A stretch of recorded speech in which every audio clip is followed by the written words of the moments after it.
বাংলাদেশ রাষ্ট্রের নাম পরিবর্তনের ব্যাপারে তাদের যে প্রস্তাবনা ছিল আমরা বলেছি যে সেটার ঠিক হবে না। পার্লামেন্টের যে নির্বাচনের পথটাকে অলাভজনক করাটা সেখানে দরকার। যখন আমি একটা সনদে স্বাক্ষর করছি তো that is an political commitment, এর চেয়ে বড় কমিটমেন্ট আর কিছু হতে পারে না। সরকার অনেক তড়িঘড়ি করে রাজনৈতিক দলগুলোর সঙ্গে আলোচনা না করে মতামত না নিয়ে যেভাবে নীতিগতভাবে তারা করিডোর দেবার তারা সিদ্ধান্ত নিয়েছেন তাতে আমাদের একটা উদ্বেগ।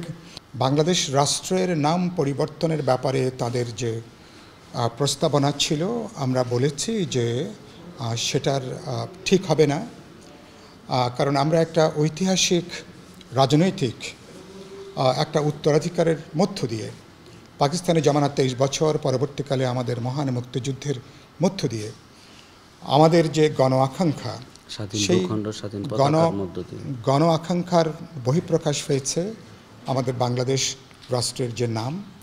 সুতরাং আমাদের সেই নামের সাথে আমাদের একটা দীর্ঘ রাজনৈতিক সংগ্রামের সম্পর্ক আছে। দ্বিতীয়ত আমরা যে কথাটা খুব পরিষ্কার করে আমরা উল্লেখ করেছি, যে বক্তব্যটি আমরা খুব পরিষ্কার করে উল্লেখ করেছি সেটা হচ্ছে যে আমরা মনে করি যে আমাদের রাষ্ট্রের যে মূল নীতিমালা যেগুলো আছে আমরা বলেছি আর সেই মূল নীতিমালাগুলোকে অক্ষুণ্ণ রাখা দরকার। আমরা বলেছি যে এখানে আমাদের সমাজে যদি আপনাকে সাম্য এখানে প্রতিষ্ঠা করতে হয় তাহলে গণতান্ত্রিকভাবে পর্যায়ক্রমে কিভাবে বাংলাদেশের বৈশিষ্ট্য নিয়ে আমরা সমাজতন্ত্র করব, যেটা আমাদের মূল নীতিমালার মধ্যে ছিল, সেটা উল্লেখ থাকা দরকার। আমরা পরিষ্কার করে উল্লেখ করেছি যে কোনো একটা আধুনিক যে কোনো গণতান্ত্রিক রাষ্ট্র মাত্রই একটা ধর্মনিরপেক্ষ, একটা অসাম্প্রদায়িক একটা রাষ্ট্র। সুতরাং রাষ্ট্রের নীতি হিসাবে তার ধর্মনিরপেক্ষতা, যেটা আধুনিক গণতান্ত্রিক রাষ্ট্রের ন্যূনতম একটা বৈশিষ্ট্য, সেগুলোকে অক্ষুণ্ণ রাখা দরকার। আমরা একমত হয়েছি যে তারা সংসদের মেয়াদ যেখানে 4 বছর, রাষ্ট্রপতিরও সেখানে মেয়াদ 4 বছর, এবং অপরাপর যে সাংবিধানিক প্রতিষ্ঠান তাদেরও নিয়োগটা হবে সেটাও 4 বছরের জন্য, যেটা এখন সাধারণভাবে 5 বছর আছে। আমাদের প্রস্তাব হচ্ছে এটাকে 1 বছর কমিয়ে এটাকে 4 বছরের মধ্যে আনা। আমরা যেটা বলেছি এনসিসিতে রাষ্ট্রপতি এবং প্রধান বিচারপতিকে এনসিসি থেকে বাইরে থাকা দরকার। রাষ্ট্রপতিকে বা প্রধান বিচারপতিকে কোনো বিতর্কের মধ্যে জড়িয়ে ফেলাটা ঠিক হবে না। জাতীয় সংসদ নির্বাচনটাকে, পার্লামেন্টের যে নির্বাচনের পথটাকে অলাভজনক করাটা সেখানে দরকার। এটাকে অলাভজনক করা, এটা করে, এবং সেখানে আমরা বলেছি যে তারা কোনো উন্নয়ন কোনো কাজের সাথে পার্লামেন্ট মেম্বাররা নীতিগতভাবে যুক্ত থাকতে পারবেন না। উন্নয়নের কাজটা হচ্ছে স্থানীয় সরকারের কাজ। তারা যখন থাকেন তখন বাস্তবে তারাই ডিকটেট করেন, তারা কন্ট্রোল করেন এবং তারা অনেক কিছু তারা করেন।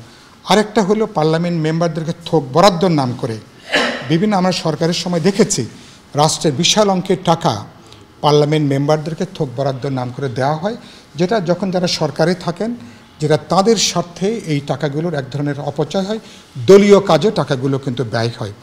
এই ধরনের অনেকগুলো ক্ষেত্র আছে আমরা মনে করি, তাতে কিন্তু অপ্রদর্শিত যে অর্থ, টাকার যে সীমাহীন যে ব্যয় করার যে প্রবণতা, সেগুলোকে বন্ধ করা সম্ভব। আমরা এই ধরনের অসংখ্য প্রস্তাবনা আমাদের আলোচনার মধ্যে ছিল। যখন আমি একটা সনদে স্বাক্ষর করছি তো that is an political commitment, এর চেয়ে বড় কমিটমেন্ট আর কিছু হতে পারে না। মানে সমস্ত রাজনৈতিক দল একসাথে হচ্ছে, অনেকগুলো ব্যাপারে আমরা সেখানে স্বাক্ষর করছি। These are the issues, these are the agendas, these are the reforms, যেসব ব্যাপারে আমরা একমত হচ্ছি।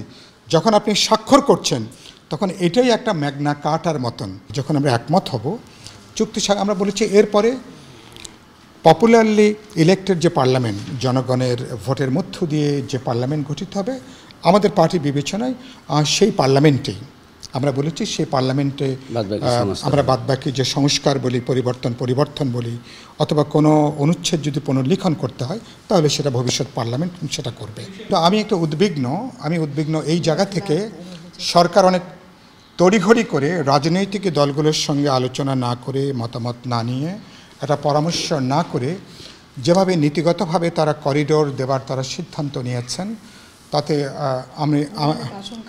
আমাদের একটা উদ্বেগ আমি প্রকাশ করছি।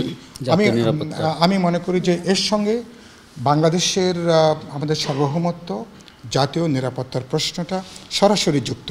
কারণ অনেকেই পুরো অঞ্চলকে কেন্দ্র করে এবং ভবিষ্যতে এটা আরেকটা গাজা বা আরেকটা ফিলিস্তিন হয়ে ওঠে কিনা এরকম একটা আশঙ্কা অনেকের মধ্যে সেখানে আছে।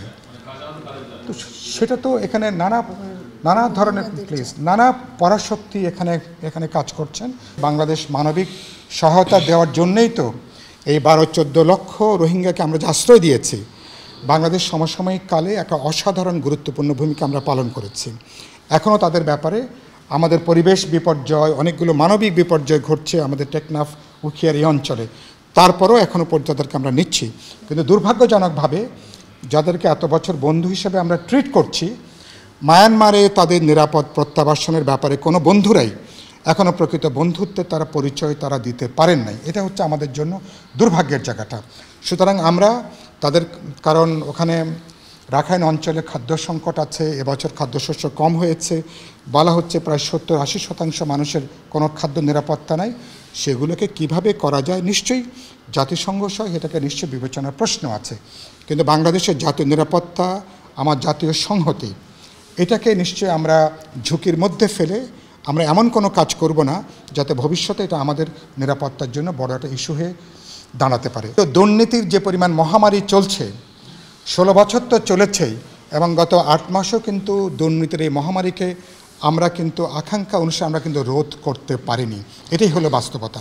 নানা নামে, নানা চেহারায়, নানাভাবে কিন্তু এখনও পর্যন্ত প্রত্যক্ষ পরোক্ষভাবে দুর্নীতিটা এখন অব্যাহত আছে। সুতরাং দুর্নীতির লাগাম টেনে আমাদেরকে ধরতেই হবে। সুতরাং ভবিষ্যতে আমরা নিশ্চয়ই এই ব্যাপারে আমাদের বড় কাজ আছে। আমরা আশা করি সবাই মিলে এই ব্যাপারে ভবিষ্যতে আমরা উদ্যোগ গ্রহণ করতে পারবো। বান্ডেল থাকলে প্রতি সেনমানিতে টাকা বাঁচবে। বিকাশ সেনমানি বান্ডেল কিনে জিতুন প্রতি লেনদেনে।